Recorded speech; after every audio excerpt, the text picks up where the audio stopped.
الرجيم بسم الله الرحمن الرحيم الحمد لله رب العالمين والعاقبة للمتقين والجنة للموحدين والنار للعاصين والكافرين والصلاة والسلام على سيد الأنبياء والمرسلين وخاتم النبيين ورحمة للعالمين أبي القاسم محمد اللهم صل على محمد وآل محمد والصلاة والسلام على نبية الطيبين الطاهرين المعصومين ولعنة الله على أعدائهم أجمعين من الآن إلى قيام يوم الدين بسم الله الرحمن الرحيم يريدون أن يطفئوا نور الله بأفواههم ويأبى الله إلا أن يتم نوره ولو كره الكافرون صلوات الله اللهم صل على محمد وآل محمد. یہ جدید فقہی مسائل آیت اللہ سستانی کی کتاب ہے. اس میں سے ایک دو مسائل عرض کرنے ہیں. ظاہر ہے کہ ہمارا کام صرف پیغام پہنچانا ہے اور اس پر چونکہ سبھی مومنین تقلید کے قائل ہیں اور تقلید کرتے ہیں تو اس کے لحاظ سے اس کو عملی طور پر انجام دینا ضروری ہے. پہلے وسائل الشیعہ کی ایک حدیث ہے کہ آگاہ ہو جاؤ مجھے، یعنی رسول اکرم فرما رہے ہیں، مجھے جبرائیل امین کے ذریعے الہام ہوا ہے کوئی بھی شخص اس وقت تک نہیں مرتا جب تک اس کا رزق اور روزی مکمل نہ ہو جائے. کوئی بھی شخص اس وقت تک نہیں مرتا جب تک اس کا رزق اور روزی مکمل نہ ہو جائے. بس تقوی الہی اختیار کرو اور اچھے طریقے سے، جائز طریقے سے طلب معاش کرو. روزی کا دیر سے پہنچنا تمہیں ناجائز طریقے سے رزق تلاش کرنے پر آمادہ نہ کرتے. اگر کبھی روزی ملنے میں دیر ہوتی ہے تو اس کے لیے جلدی نہیں کرنا، صبر کرنا چاہیے. اللہ تعالیٰ نے اپنے بندوں میں حلال رزق کو تقسیم کر رکھا ہے، حرام رزق کو تقسیم نہیں کیا ہے. جو شخص تقوی الہی اختیار کرے اور صبر کا مظاہرہ کرے خداوند عالم اسے حلال طریقے سے رزق دیتا ہے. اور جو شخص سطر کے حجاب کو چاک کرے اور جلد بازی کر کے ناجائز طریقے سے کمانے لگے اس کے رزق حلال میں سے اتنا ہی کم کر دیا جاتا ہے جتنا اس نے حرام کمایا ہے، اور قیامت کے دن اس کا حساب لیا جائے گا.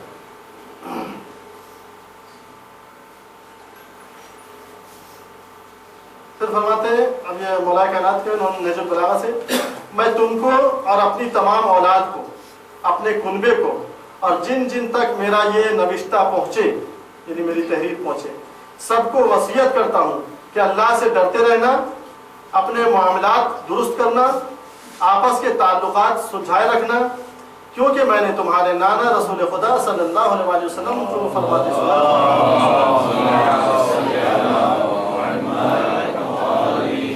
ان کو فرماتے ہوئے سنا کہ آپس کی کشیدگی کو، یعنی آپس کی رنجش کو، آپس کی ناراضگیوں کو دور کرنا اور مٹانا عام نماز روزے سے افضل ہے.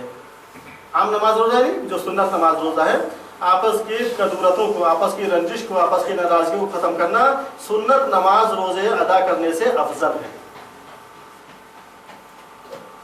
پھر فرماتے ہیں کہ روز قیامت خدا کے نزدیک سب سے عظیم منزلت اس شخص کی ہوگی جو روئے زمین پر لوگوں کو سب سے زیادہ نصیحت کرتا رہا. نصیحت کرنا ضروری ہے. فذکر انما انت مذکر، تم یاد دہانی کراتے رہو کیونکہ تمہارا کام یاد دلانا ہے. رسول کے لیے اللہ تعالیٰ فرمایا کہ آپ یاد دلائیں لوگوں کو، یعنی کچھ امور بار بار یاد دلائیں. آج نہیں تو کل کریں گے، کل نہیں تو پرسوں کریں گے، کبھی تو کریں گے انشاءاللہ. یاد دلانا ہے. ایک دفعہ کہہ کر کے بیٹھ جانا سے کوئی نا امید ہونا مناسب نہیں ہے کہ بھئی ہم نے تو کہہ دیا، اپنا فرض پورا کر دیا، وہ ہمارے نہ مانے. نہیں، کہتے رہو، بھلے نہ مانے. مانو نہ مانو جانے جہاں اختیار ہے، ہم نیک و بد آپ کو سمجھائے جاتے ہیں. تو بس یہ قرآن مجید اور حدیث کی روشنی میں کہ روز قیامت خدا کے نزدیک سب سے عظیم منزلت اس شخص کی ہوگی جو روئے زمین پر لوگوں کو سب سے زیادہ نصیحت کرتا رہے. پانچویں امام صلی اللہ علیہ وسلم فرماتے ہیں کہ ہر شخص کو چاہیے کہ وہ اپنے برادر مومن کو اسی طرح نصیحت کرے، اس کی خیر خواہی کرے جس طرح اپنے آپ کو نصیحت کرتا ہے. ہر مومن کا دوسرے مومن پر فرض ہے کہ وہ سامنے بھی اور اس کے پیچھے بھی اسے نصیحت کرتا رہے. یہ 5 امام کی حدیث ہے. اب اس کے بعد مسئلہ ہے آج کل کے زمانے میں یورپ میں اور دوسرے ہمارے افریقہ وغیرہ مسئلے میں یہ ہوتا ہے کہ بھائی اسلام کا حکم ہے بھائی تیرنا سیکھو، تیراکی سیکھنا چاہیے. ٹھیک ہے بھائی بیچ میں چلے نہانے کے لیے، سمندر میں نہانا چاہیے. ٹھیک ہے نہانے کوئی بات نہیں. اگر تیراکی کے مخلوط مقامات جہاں سوئمنگ ہوتی ہے وہاں پر مکس مقامات ہیں جہاں پر عورت اور مرد سب آتے ہیں، اور فحاشی کے دوسرے مراکز میں فعل حرام میں مبتلا ہونے کا خطرہ ہو یا نہ بھی ہو، تب بھی وہاں پر جانا جائز نہیں ہے. چاہے خود کو فعل حرام میں مبتلا ہونے کا خطرہ ہو تب بھی، اور اگر نہ بھی ہو خطرہ، کوئی کہتا ہے مجھے کانفیڈنس ہے میں کوئی غلط کام نہیں کروں گا، پھر بھی ایسی جگہوں پر نہیں جانا چاہیے جہاں نامحرم مرد عورت مکس ہوتے ہیں بیچ پر یا وہاں نہاتے ہیں سوئمنگ پول پر، وہاں جانا جائز نہیں ہے مسلمان کے لیے. اب دیکھیے دوسرا مسئلہ ہے احتیاط واجب کے طور پر مرد کے لیے داڑھی منڈوانا جائز نہیں ہے، اور احتیاط واجب کے طور پر مرد کو یہ حق نہیں پہنچتا کہ صرف یہاں پر بال رکھے اور اس کو منڈا دے. آیت اللہ سیستانی فرماتے ہیں مرد کو یہ حق نہیں، جائز نہیں. کسی بھی مسلمان کے لیے یہ چیز ضروری ہے، احتیاط واجب کے طور پر مرد کے لیے داڑھی منڈوانا جائز نہیں ہے، اور نہیں کہ احتیاط واجب کے طور پر مرد کو یہ حق نہیں پہنچتا کہ صرف یہاں پر رکھے اور اتنا منڈا دے. دوسرا مسئلہ، جس داڑھی کا بطور احتیاط منڈوانا حرام ہے وہ دونوں جبڑوں پر، یہ جبڑے جو ہیں اس کے اگے ہوئے بالوں کو منڈانا حرام ہے. البتہ اگر یہاں پر یہ جو رخسار پر ہے اس کے بال صاف کرنا کوئی حرج نہیں ہے، اس کو کوئی گناہ نہیں ہے. تو یہ چیز بہت ضروری ہے. اور اسی طرح سے کہا گیا کہ بعض وقت یورپ کی بڑی بڑی کمپنیاں اپنی نوکری میں رکھنے والے لوگوں کے لیے فرق کرتی ہیں کہ داڑھی والوں کو نوکری نہیں دیتے، بغیر داڑھی والوں کو نوکری دیتے ہیں. تو ایسی حالت میں ہم کیا کریں؟ تو جواب دیتے ہیں آیت اللہ سیستانی، اگر داڑھی منڈوانا حرام ہے اور حقیقت ہے کہ حرام ہے تو کسی کمپنی میں نوکری کے لیے اس کا منڈوانا حلال نہیں ہو جاتا ہے. نوکری کے لیے پھر وہ بات آ گئی کہ رزق حلال کمانا ہے. روزی کے لیے کوئی بھی ایسا کام آدمی نہیں کرے گا کہ جس میں اسے اللہ کے واجب کو ترک کرنا پڑے یا کوئی حرام کام پہ عمل کرنا پڑے. اس طرح پڑھنا ہونا ہے.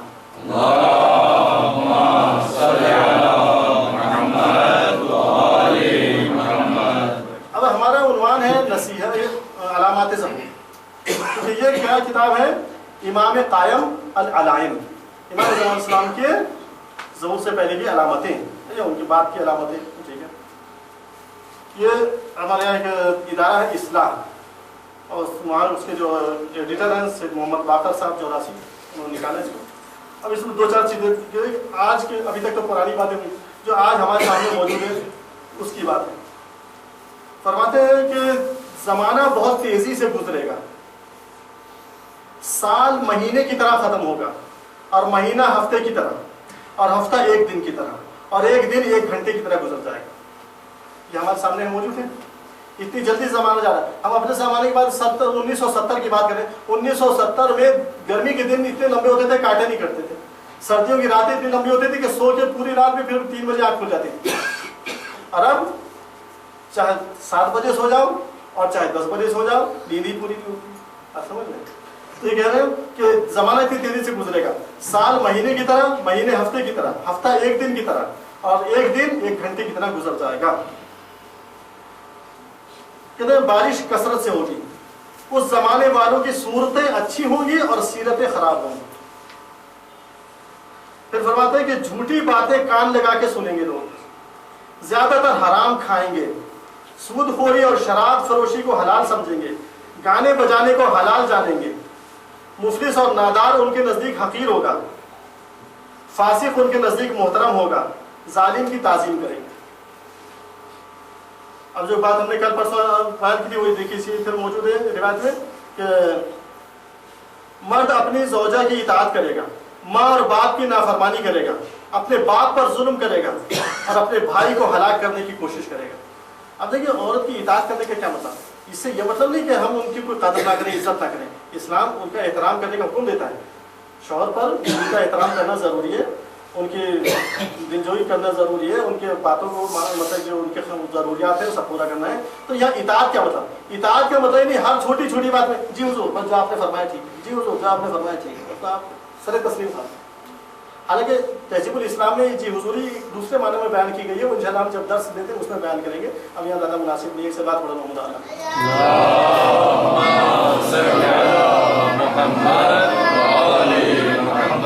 بدکار لوگوں کی آوازیں بلند ہوں گی، لوگ زناکاری کو پسند کریں گے، حرام و سود کے ساتھ معاملہ کریں گے، مرد مردوں کے لیے زینت کریں گے، عورتیں آپس میں شادی کریں گی، عورتیں زین پر سوار ہوں گی اور اپنے مردوں پر حاکم ہوں گی. 3 قسم کی وجہ سے حج کیے جائیں گے. لوگ 3 قسم کی وجہ سے حج کریں گے. پیسے والے سیر و تفریح کے لیے حج کریں گے، درمیانی طبقہ بزنس کرنے کے لیے حج کریں گے، اور محتاج و فقیر مانگنے کے لیے، بھیک مانگنے کے لیے حج کریں گے. ہر پیشہ ور اپنے پیشے میں جھوٹ بولے گا. جب ایسا ہو تو علماء کو موت آ جائے گی، دل سخت ہو جائیں گے، گناہ بڑھ جائیں گے. اور دیکھیے ان کی خوراک موٹے تازے مرغ اور تیتر ہوں گے. آج ہر لوگ بس ککڑا کھاوا تو مانگن نا، بس ککڑا کھائی اور مرغا لیا چکن بس برا. یہ آخری زمانے بتا دیا انہوں نے کہ آخری زمانے لوگ جو فروا مرغ کھائیں گے اور تیتر کھائیں گے. ٹھیک ہے. ان کی پوشاک ریشمی ہوگی، سود کو حلال سمجھیں گے. لوگوں کی گفتگو گالیاں ہوں گی، کوئی گالی کے بغیر بات ہی نہیں کرے گا. علماء سے دور بھاگیں گے. ان کے کام گندے اور وہ خود ستمگر اور ہیرا ساز ہوں گے. اب جو حدیث ہم نے پرسوں پڑھی تھی جس میں راوی کا نام تھا نزار بن صبرہ، کہ جو مولا امیر المومنین نے خطبہ دیا تھا اور اس میں ساسا بن سوہان نے کہا تھا کہ مولا کچھ دجال کے بارے میں بیان فرمائیے. ٹھیک ہے. اب بات یہ ہوتی ہے، دیکھیے جو کچھ بیان ہو رہا ہے الحمدللہ، ہمارا نظریہ کچھ اور ہے بیان کرنے کا. سامعین کے اپنے اپنی سمجھ الگ الگ ہے. ہر سننے والا اپنے لحاظ سے سنتا ہے اور سمجھتا ہے.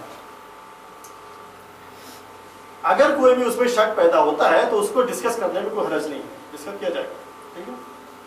تو اب سوال یہ پیدا ہوتا ہے کہ آیا یہ علامات ظہور بیان کرنے کا ہم نے بیان عرض کیا کہ مقصد کیا ہے؟ کیونکہ دوست کو بھی جاننا چاہیے، دشمن کو بھی جاننا چاہیے، حق کو بھی جاننا چاہیے، باطل کو بھی جاننا چاہیے. کہیں ایسا نہ ہو کہ باطل کو حق سمجھ کے آدمی اس کو فالو کرنے لگے اور حق کو باطل سمجھ کے چھوڑ دے. اس لیے جو مسئلہ قرآن مجید نے کہا بسم اللہ الرحمن الرحیم، علم کا سورہ پڑھنے سے پہلے اعوذ باللہ من الشیطان الرجیم پڑھو. اعوذ باللہ کہنے سے پہلے، الحمدللہ رب العالمین کہنے سے پہلے اعوذ باللہ من الشیطان الرجیم پڑھو. یعنی اللہ کی تعریف بعد میں، پہلے اللہ کے دشمن سے بیزاری کرو. اسی طرح کلمے میں لا الہ، اگر یہاں کہہ کے کوئی رک جائے گا تو کفر ہے. الا اللہ کیا مطلب؟ پہلے جھوٹے خداؤں کو انکار کرو، پھر سچے خدا کا اقرار کرو. لا الہ الا اللہ، کوئی خدا نہیں ہے سوائے اللہ کے. تو پہلے جھوٹے خداؤں کا انکار، اس کے بعد سچے خدا کا اقرار. ٹھیک ہے. تو یہ چیز ضروری ہے کہ ہم جانیں کہ آخر یہ دنیا کے حالات جس سمت میں جا رہے ہیں، تو ہمیں تیاری ہونی ہے کہ ہم اپنے مولا اور آقا کے استقبال کے لیے تیاری کریں. ہمارے لکھنؤ میں جمعے کے نماز کے بعد ایک صاحب نے ایک حدیث بیان کر دی، اور حدیث ہاں کتاب میں ہے، صحیح ہے، مگر لوگ اس کو قبول نہیں کرتے. اصل بات یہ کہ پہلی چیز تو کہ ہم سبھی اس بات کے اوپر مامور ہیں، اس بات کے اوپر پابند ہیں کہ جتنا انسان سمجھ سکے اتنا اس کو سمجھاؤ. ٹھیک ہے. لیکن اس کے علاوہ کچھ باتیں ایسی بھی ہوتی ہیں کہ آدمی کو کہنی ضروری ہوتی ہیں، چاہے وہ آج سمجھ میں نہ آئے لیکن کل سمجھ میں آئے گی. ٹھیک ہے. تو اب یہ ہمیں معرفت امام زمانہ بھی جاننا ہے ضروری، اور ہمیں ان کے دشمنوں کو بھی جاننا ضروری. یہ جو زمانہ چل رہا ہے، اس زمانے میں بالکل ہم سمجھ رہے ہیں کہ قریب ہے، جس کو آخری زمانہ کہا گیا ہے وہ ظہور امام بالکل نزدیک ہے. اور یہ علامتیں بیان کرنے سے یہ نہیں کہ ہم امام سے دور ہو رہے ہیں یا امام ہم سے دور ہو رہے ہیں، ایسا نہیں ہے مقصد. بلکہ مقصد صرف یہ ہے کہ حق اور باطل کی تمیز، اور ہم اس کی معرفت کے ساتھ ان کو سمجھیں. آیت الکرسی میں اللہ تعالیٰ نے کیا فرمایا؟ فَمَن يَكْفُرْ بِالطَّاغُوتِ وَيُؤْمِن بِاللَّهِ فَقَدِ اسْتَمْسَكَ بِالْعُرْوَةِ الْوُثْقَىٰ. جس نے طاغوت کا انکار کیا اس نے اللہ کی رسی کو مضبوط پکڑا. تو طاغوت کیا ہے؟ سرکش، مخالفین امام، مخالفین خدا، مخالفین رسول، یہ طاغوت ہیں. جو لوگ بھی امام کے مشن کی مخالفت کر رہے ہیں وہ بھی تاغوت میں شامل ہیں، اور جو ان کے آنے کے راہ میں رکاوٹ ڈال رہے ہیں وہ بھی اس میں تاغوت میں شامل ہیں۔ تو یہ ایک چیز ہے کہ علامات امام ہم سے دور نہیں ہیں اور ہم امام سے دور نہیں ہیں، وہ ہماری نظروں سے پوشیدہ ہے، ہم ان کی نظروں سے پوشیدہ نہیں ہیں۔ جتنی بھی علامتیں ہیں چاہے وہ حتمی ہو یا غیر حتمی ہو، سب کے اوپر اللہ کا حکم غالب ہے، اللہ کا حکم غالب، جس کو ہمارے عقیدے میں کہتے ہیں بدا، یعنی اللہ اپنی مصلحت سے چینج کر سکتا ہے۔ اگر حتمی علامت بھی ہے پھر بھی ضروری نہیں کہ وہ ہو جائے، غیر حتمی علامت ہے لیکن ہو سکتی ہے۔ امام کا ظہور کسی علامت کا پابند نہیں ہے، امام کا ظہور کسی علامت کا پابند نہیں ہے، بس حق اور سچ یہ ہے کہ امام کا ظہور ہونا ہے، امام کو آنا ہے۔ اب علامتیں ہماری تسلی کے لیے بتائی گئی ہیں کہ دیکھو جب ایسے ایسے حالات ہونے لگے تو تم اپنے کو سیو کرنا، ایسا نہ ہو کہ باطل کے نقش قدم پہ چلے جاؤ اور امام کو چھوڑ دو، امام تمہیں حل من ناصر کی صدا دیتا رہے اور تم گھر میں آرام سے بیٹھے رہو۔ تو ہم کیا کہنا چاہ رہے تھے کہ لکھنؤ میں ایک روایت بیان کی گئی نماز جمعہ خطبے کے بعد، لوگ اس کے اوپر ٹوٹ پڑے جناب۔ روایت کیا ہے؟ روایت یہ کہ امام کے آنے کی تیاری، ان کے استقبال، ان کے ظہور کے لیے تیار ہونا، کیا مطلب؟ یعنی ان کی مدد کے لیے ہتھیار تیار کر کے گھر میں رکھو، چاہے ایک تیر ہی کیوں نہ ہو، ایک تیر بھی اس نیت سے رکھو کہ میں اس تیر سے امام کی نصرت کروں گا، تو تم ان کے لشکر کے مجاہد شمار کی جاؤ۔ تیر کی مثال دیتی، اس زمانے میں تیر بڑی چیز تھی، آج کے زمانے میں تلوار ہو سکتی ہے، بڑا چاقو بھی ہو سکتا ہے، بندوق ہو سکتی ہے، پستول ہو سکتی ہے، کلاشینکوف ہو سکتی ہے، سب کچھ ہو سکتا ہے، لیکن اپنے اگر کرنے جائیں گے تو لوگ آپ ہی کو ٹیرورسٹ میں لگا دیں گے کہ یہ تو بھائی آتنکوادی ہے، دہشت گرد ہے، ٹھیک ہے۔ ہم کسی کو ہلڑ مچا کے نہیں کرنے اور کسی کو ہم غلط استعمال نہیں کریں اسے، ہم صرف اس نیت سے رکھیں کہ ہمیں اس سے امام کی مدد کریں گے۔ تو یہ روایت بہت ضروری چیز ہے کہ جہاں ایک طرف ہمیں تقوی اختیار کرنا ضروری ہے امام کے استقبال کے لیے، وہاں ان کی مدد کے لیے ہمیں ہتھیار بھی رکھنا ضروری ہے، چاہے وہ ہماری زندگی میں آئے کہ نہ آئے۔ الاعمال بالنیات، اگر ہم نے تیاری کر کے رکھی تو ہمارا شمار ان کے ساتھ ہوگا۔ اور یہی اس حدیث کا مطلب ہے کہ جو رسول اکرم نے فرمایا اپنے اصحاب سے کہ کاش میں اپنے بھائیوں سے ملاقات کرتا، کاش میں اپنے بھائیوں سے ملاقات کرتا۔ لوگوں نے کہا یہ بھائی آپ کو حضور کون ہے؟ کیا ہم آپ کے بھائی نہیں؟ کہ نہیں، تم ہمارے اصحاب ہو، تم ہمارے بھائی، تم ہمارے اصحاب ہیں، ہمارے بھائی تم سے عظیم مخلوق ہیں، تم سے زیادہ مرتبے کے حامل ہیں، اصحاب سے زیادہ مرتبے ہیں۔ کیا مطلب کون؟ کہ وہ کہ جو میرے 12ویں بیٹے کے انتظار میں ان کے ظہور کا انتظار کر رہے ہوں گے اور اس کے اوپر بالکل شک نہیں کریں گے، مضبوط ثابت قدم رہیں گے۔ انتظار فرض یہ بھی عبادت ہے اور ظہور کی دعا کرنا یہ دوسری عبادت ہے۔ تو رسول نے فرمایا کہ وہ میرے بھائی ہیں، تمہارا سب کا میرے ساتھ مل کر جہاد میں حصہ لینا ایک طرف، اب ان کا زمانے غیبت میں زندگی گزارنا، ان کا یہ عمل تمہارے عمل سے افضل ہے، اپنے حساب سے فرمایا رسول اکرم نے۔ تو یہ منتظرین امام کا مرتبہ کوئی معمولی چیز نہیں ہے، جسے کل پرسوں کی حدیث میں عرض کیا کہ مولا کانت نے کیا فرمایا کہ جو اس زمانے میں شک میں نہ پڑے گا اور ان کے اوپر یقین رکھتے ہوئے ان کے انتظار میں زندگی گزارے گا وہ ہمارے ساتھ ہو۔ اور ساتویں امام کی حدیث اس سے آگے ہے، فرماتے ہیں وہ لوگ ہمارے درجے میں ہوں گے۔ کیا انہیں درجہ؟ یعنی جس روم میں امام بیٹھیں گے اسی روم میں وہ بیٹھیں گے جو امام کے انتظار میں ہوں گے۔ ہم کہہ سکتے ہیں بھائی کہاں امام کہاں ہم خاکی گنہگار ہیں، ان کے مراتب کو ہم کہاں پہنچ سکتے ہیں؟ وہ ہمیں تو اگر کہیں برآمدے میں جگہ مل گئی تو یہ کہیں اور ہوگی تو ہمیں کافی ہے نہیں۔ ہم فرماتے ہیں جو ظہور میں انتظار میں زندگی گزار رہے، ظہور کی تمنا لے کر زندگی گزار رہے ہیں، وہ ہمارے ساتھ ہوں گے، ہمارے درجے میں ہوں گے۔ اس سے زیادہ اور کیا ہو سکتی ہے؟ یعنی اس سے زیادہ خوشخبری کیا ہو سکتی ہے؟ اس سے زیادہ ہمت افزائی کیا ہو سکتی ہے؟ اس سے زیادہ امید اور کیا ہو سکتی ہے کہ ہم اپنے امام کے اس مقام میں ساتھ میں ہوں؟ مگر صرف وہی بات ہے کہ پھر پہلے معرفت ضروری اور اس کے ساتھ ساتھ تیاری ضروری، کیونکہ جو آدمی اپنے کو تیار نہیں کرے گا تو وہ امام کے ساتھ کیسے شامل ہوگا؟ اچھا ایک بات اور یاد رکھیں کہ 313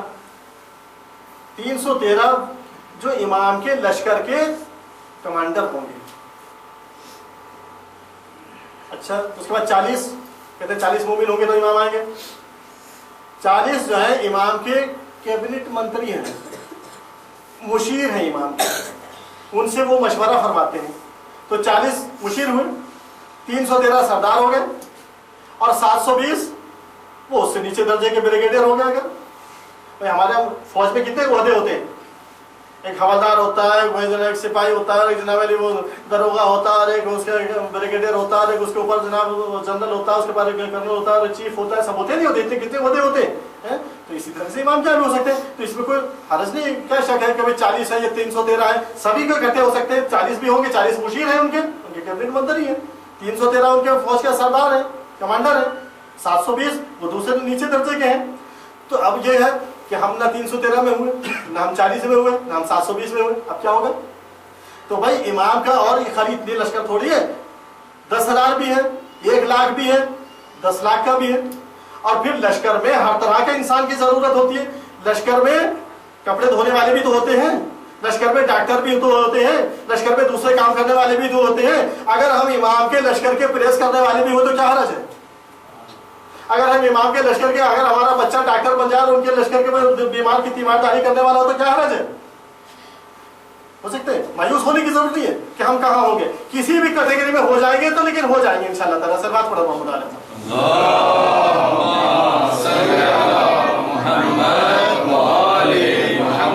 نیت ثابت منزل آسان, یقین محکم عمل پہم, محبت فاتح عالم, جہاد زندگانی میں یہ ہے مردوں کی شمشیریں. سلوات پڑھو محمد علیہ.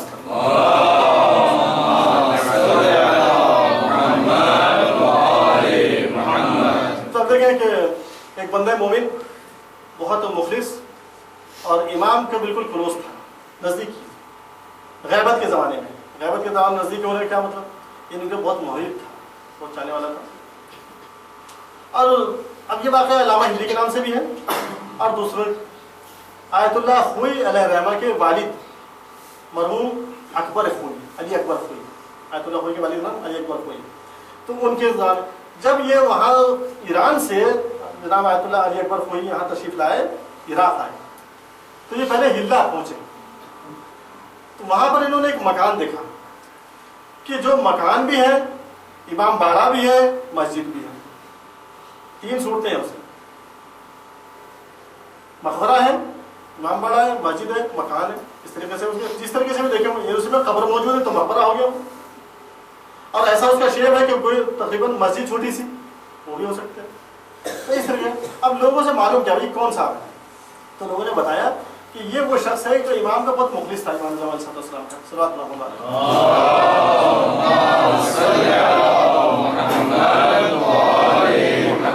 اب مشہور واقعہ یہ علامہ ہندی کے حوالے سے اور دوسرے حوالے سے بھی تمام بزرگوں کو سب کو معلوم ہوگا انشاءاللہ تعالیٰ. نوجوانوں کے لیے عرض کر دیتا ہوں, ظاہر ہے قبلہ کعبہ کی موجودگی میں پھر زبان کھولنا ہمیں ڈیوٹی ہے, اس کرنا. صلوات پڑھو محمد علیہ وسلم.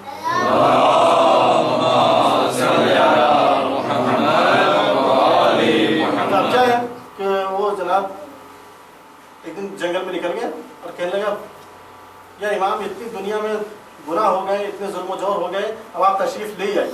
ایسے گنے اور زاری کے ساتھ اس نے کیا, تو امام اس کے پاس تشریف لا آ گئے کہ بھائی کیا کہ حضور اتنی دنیا خراب ہو رہی ہے, آپ دیکھیے ہم آپ نہیں آ رہے ہیں, ظہور نہیں فرما رہے ہیں, اتنے مومنی اتنا ہلا. اس وقت ہلے میں بڑے علماء تھے, وہ متقی ہو جاتے تھے ہلا. اب ہلا میں صاحب اتنے مومنین ہیں اور آپ ظہور نہیں فرما رہے. آپ نے فرمایا کہ تمہاری نظر میں کتنے ہو سکتے ہیں؟ کہ حضور 40 کیا 400 آدمی ہیں, بلکہ 4000 بھی ہو سکتے ہیں مخلصین آپ کے چاہنے والے. انہوں نے فرمایا ہماری نظر میں صرف 2 آدمی ہیں, ایک تم ہو اور ایک قسم, ایک تم اور ایک ہلے کا قسم, اور کوئی نہیں. حضور بہت ہیں.